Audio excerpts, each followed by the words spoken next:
Ya, sebetulnya tidak bisa langsung disimpulkan bahwa screen time yang terlalu lama membuat anak tantrum. Tapi pada saat anak terlalu banyak terpapar screen time, ada beberapa hal yang terjadi.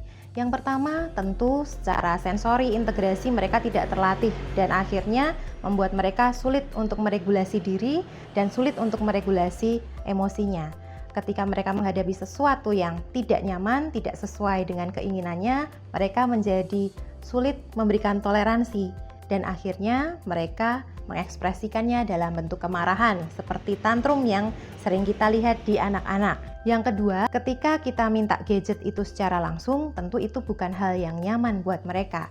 Sedang melakukan aktivitas yang menyenangkan, lalu kemudian hal yang menyenangkan itu diambil, tentu akan ada reaksi dari anak-anak kita dan itu biasanya bentuknya kemarahan seperti yang sering kita kenal sebagai tantrum. Parenting ala VOC kalau kita tahu adalah parenting yang sangat keras dan identik dengan hukuman.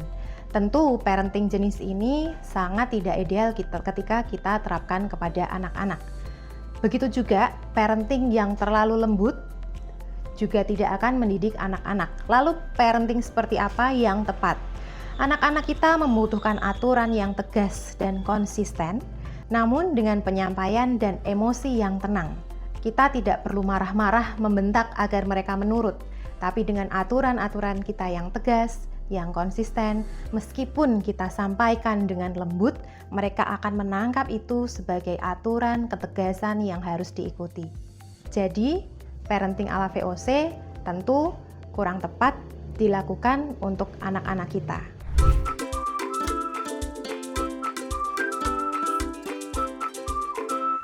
Mainan itu sebagai media bagi kita untuk memberikan stimulasi kepada anak-anak. Tapi memberikan mainan yang terlalu banyak dan tidak teratur akan membuat anak justru menjadi berperilaku instan. Apa yang mereka inginkan harus dituruti. Walaupun dalam bentuk mainan yang bertujuan untuk menstimulasi, tapi ketika mereka menginginkan sesuatu dan kita segera memberikan, apalagi dalam jumlah yang banyak, tentu itu membuat anak tidak belajar untuk menahan diri, mengontrol diri, atau puas dengan apa yang sudah dimiliki. Mereka akan menjadi anak yang terus-menerus membutuhkan sesuatu atau mencari sesuatu untuk memuaskan keinginan mereka. Jadi, meskipun parents ingin memberikan stimulasi berupa mainan, perlu dibatasi jumlahnya, perlu dibatasi waktunya, dan kapan permainan itu harus dibelikan untuk anak-anak kita.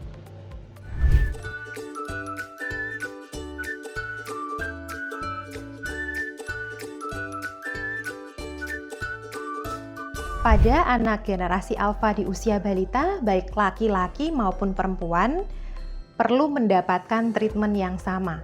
Laki-laki maupun perempuan perlu mendapat kesempatan untuk eksplorasi, untuk bergerak bebas, untuk menstimulasi gerak motorik kasarnya. Karena selama ini yang kita tahu, anak laki-laki boleh bergerak bebas, sedangkan anak perempuan harus mengatur perilakunya, harus mengatur duduknya, tidak boleh manjat-manjat.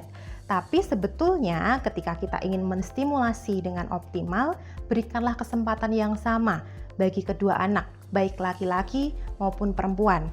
Perbolehkan mereka untuk eksplorasi motorik kasar. Ketika mereka ingin memanjat, berikan kesempatan di tempat yang sesuai. Termasuk ketika mereka melakukan kesalahan, mereka juga memerlukan perlakuan yang sama. Jangan sampai perbedaan jenis kelamin membuat kita lebih mentolerir anak laki-laki yang banyak gerak, sedangkan menganggap nakal anak perempuan yang tidak bisa diam.